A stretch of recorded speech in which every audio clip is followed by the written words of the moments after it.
안녕하세요. 경제용입니다. 오늘 저희가 함께 깊이 파볼 주제는요. 최근 시장의 가장 큰 관심사였죠. 엔비디아 실적 발표, 그리고 뉴욕 증시 전반의 움직임, 또 미국 연준 관련 정치적 상황 변화까지 한번 살펴보겠습니다.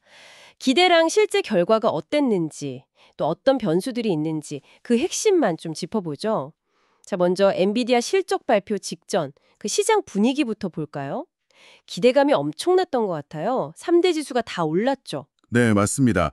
다우가 한 0.3%, S&P 500도 0.2% 넘게, 나스닥도 0.2% 정도 상승 마감했으니까요. 특히 그 기술주들, 뭐 마이크로소프트나 애플 같은. 그렇죠. MS가 거의 1% 가까이 올랐고 애플, 아마존 다 상승했죠. 이게 뭐랄까 시장 참여자들이 엔비디아 실적 좋을 거다. 이걸 미리 좀 가격에 반영한 걸로 보여요. AI 대장주니까 그 기대가 얼마나 컸는지 보여주는 거죠. 근데 좀 재밌는 건 정작 엔비디아 주가는 발표 직전에 아주 살짝 0.09% 하락 마감했더라고요. 그리고 메타나 테슬라 같은 다른 기술주들은 또 약세였고요. 이건 왜 그런 걸까요? 좀 온도차가 있었나 보네요. 네, 그게 중요한 포인트인데요. 시장 전체가 막 들뜬 것 같아도 자세히 보면 좀 다른 거죠. 뭐 실적 발표 앞두고 미리 차익 실현하려는 움직임일 수도 있고, 너무 올랐으니까. 네, 아니면 기대치가 너무 높으니까 혹시라도 좀 못 미치면 어쩌나 하는 불안감, 그런 게 작용했을 수도 있습니다. 다른 기술주 약세도 뭐 그런 맥락일 수 있고요. 그렇군요. 다 같은 마음은 아니었다는 거네요. 자, 그럼 제일 중요한 거. 엔비디아 2분기 실적 뚜껑을 열어보니 어땠습니까? 결과적으로는 시장 예상치를 아주 살짝 웃도는 수준이었습니다. 살짝이요. 구체적인 숫자를 좀 보면요. 네, 매출이 467억 달러 조금 넘었고요. 주당 순이익은 1.05달러. 이게 월가 예상치가 매출 460억 달러, 주당 순이익 1.01달러 정도였거든요. 정말 근소한 차이네요. 그렇죠. 근데 이제 전년 동기랑 비교하면 성장세는 엄청나요. 매출 56%, 순이익 59% 늘었으니까. AI 수요가 여전히 강하다는 건 보여준 거죠. 다음 분기 전망 가이던스도 괜찮았다고요? 네, 그것도 긍정적이었습니다.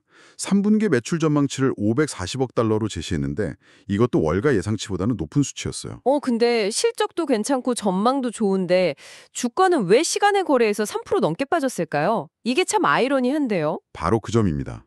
이게 시장의 복잡한 심리를 보여주는 건데 역시 기대치가 너무너무 높았던 거죠. 기대치. 네, 그냥 좋은 실적이 아니라 정말 어닝 서프라이즈, 예상을 훨씬 뛰어넘는 결과를 바랐던 거예요. 워낙 주가가 많이 올랐으니까. 근데 결과가 예상치 살짝 상회 이 정도에 그치니까 실망 매물이 나온 거죠. 뭐 뉴스에 팔아라 이런 현상일 수도 있고요. 차익 실현도 하고. 그렇죠. 거기다 최근에 그 샘 올트먼 같은 사람들이 AI 거품 아니냐 이런 얘기도 했잖아요. 네, 맞아요. 거품론. 이번 실적이 그 거품론의 향방을 가늠할 시험대처럼 여겨졌거든요. 그러다 보니 시장 반응이 더 민감했던 것 같아요. 기대에는 못 미쳤다 이렇게 본 거죠. 와, 정말 기대치가 어마어마했네요. 실적 자체보다는 그 기대치를 채웠느냐가 관건이었군요. 자, 그럼 이번에는 또 다른 변수, 미국 연준 패드 관련 정치 상황을 좀 보죠. 트럼프 전 대통령이 연준을 장악하려고 한다, 이런 얘기가 있던데요. 트럼프 전 대통령 측이 리사 쿡 연준 이사의 해임을 통보했다는 보도가 나왔어요. 해임이요? 이유가 뭔가요? 표면적인 이유는 과거 주택담보대출 사기 혐의인데 근데 시장에서는 이걸 고지고대로 보지는 않는 분위기죠. 연준 독립성을 해치려는 시도다 이렇게 보는 겁니다. 결국 금리 정책에 영향을 주려는 의도다. 그렇죠. 지금 연준 이사 7명 중에 이미 트럼프 때 임명된 인사가 2명 있거든요. 월러랑 보먼 이사. 만약 쿡 이사가 나가고 트럼프 쪽 사람이 들어오면 4명이 되니까 과반을 넘게 되는 거죠. 와, 그러면 통화 정책 방향에 직접 영향을 줄 수 있겠네요. 이건 정말 큰 문제인데요? 네, 그래서 시장이 긴장하는 겁니다. 중앙은행 독립성이 흔들리면 정책 신뢰도가 떨어지고 불확실성이 커지니까요. 그럼 이 문제는 어떻게 될까요? 쿡 이사가 그냥 물러나진 않을 것 같은데? 맞습니다. 쿡 이사 측은 바로 법적 대응을 예고했어요. 이게 뭐 법정 공방으로 길어질 가능성이 높아 보입니다. 그 과정 자체가 계속 시장에 부담이 될 수 있고요. 엔비디아 문제, 연준 문제까지 정말 복잡하네요. 그런데 이런 와중에 또 개별 기업 중에서는 주가가 크게 오른 곳도 있다면서요? 몽고디비랑 콜스요? 네, 그렇습니다. 이게 또 시장의 다른 면을 보여주죠.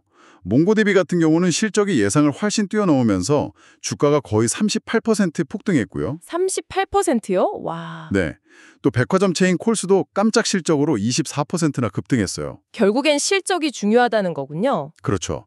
아무리 거시경제가 불안해도 결국 실적 좋은 기업은 인정받는다는 걸 보여주는 사례들입니다. 자, 오늘 이야기 좀 정리를 해보죠. 뉴욕 증시는 엔비디아 기대감으로 올랐지만 막상 발표 후에는 엔비디아 주가가 시간외에서 하락했다.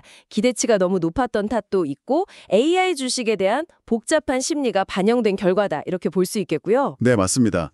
잘했지만 기대만큼은 아니다. 뭐 이런 거죠. 여기에 연준 독립성을 둘러싼 정치적 불확실성까지 더해지면서 앞으로 시장 방향 예측하기가 더 어려워졌습니다. 결국 기업 실적이라는 미시적인 요인과 또 연준 관련 정치 변수 같은 거시적인 요인을 함께 봐야 하는 상황이네요. 정확합니다. 어느 한쪽만 봐서는 안 되고요. 이 두 가지 큰 축을 같이 보면서 시장의 신호들을 잘 읽어야 하는 시점입니다. 네, 오늘 저희 분석이 시장 흐름을 이해하시는데 조금이나마 도움이 되셨으면 좋겠습니다. 마지막으로 이런 질문 한번 던져보고 싶네요. 만약에 연준 이사 문제가 장기화되고 정말 연준 독립성이 약화된다는 인식이 퍼지면 이게 달러 가치나 금리 또 위험자산 선호도에는 어떤 영향을 미칠 수 있을까요? 이런 부분도 한번 생각해 보시면 좋겠습니다. 감사합니다.